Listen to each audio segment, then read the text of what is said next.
Ito ang News TV Live.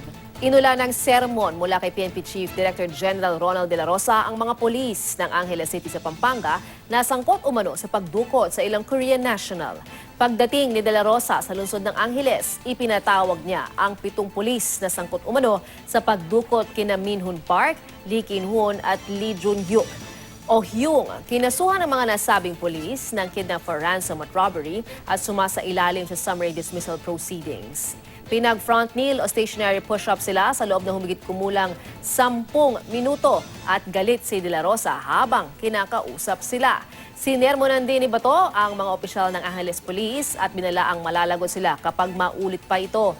Humingi naman siya ng pasensya sa mga matitinong pulis pero anya, kahit matino pero walang ginawa ay wala rin daw silbi. Kaninang umaga, kinausap din ni De La Rosa ang mga tauhan ng Anti-Illegal Drugs Group at pinayuhan silang huwag ma-demoralize at sa halip ay magbalik loob sa Diyos.